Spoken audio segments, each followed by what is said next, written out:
ബാഹുബലി എന്തൊക്കെയോ വിചിത്രമായ യന്ത്രങ്ങൾ ഉണ്ടാക്കി ജനങ്ങളുടെ കയ്യടി നേടുന്നു. ഇത് അവൻ എങ്ങനെ സാധിക്കുന്നു? എവിടെ നിന്നാണ് അവൻ ഈ ബുദ്ധി കിട്ടിയത്? അതിൽ അത്ഭുതപ്പെടാനൊന്നുമില്ല. അദ്ദേഹം പഠിച്ചത് ടെക്നിക്കൽ ഹൈസ്കൂളിലാണ്. അവിടെ 8ാം ക്ലാസ് മുതൽ സാങ്കേതിക വിദ്യയും പ്രായോഗിക പരിശീലനവും നൽകുന്നുണ്ട്. അതുകൊണ്ടാണ് ബാഹുബലിക്ക് ഈ അറിവ് ലഭിച്ചത്. അങ്ങനെ സാധാരണ വിദ്യാലയത്തിൽ പഠിപ്പിച്ചു.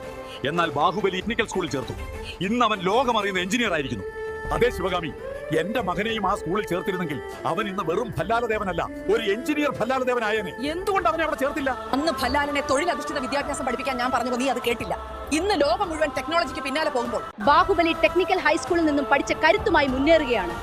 ഇതിന് നീ എന്നെയല്ല, നിന്റെ ദീർഘവീക്ഷണമില്ലായ്മയാണ് കുറ്റപ്പെടുത്തേണ്ടത്. കുട്ടികളെ സാങ്കേതിക മികവുള്ളവരാക്കുവാൻ നിങ്ങളുടെ കുട്ടിയെയും ടെക്നിക്കൽ ഹൈസ്കൂളിൽ ചേർക്കുക.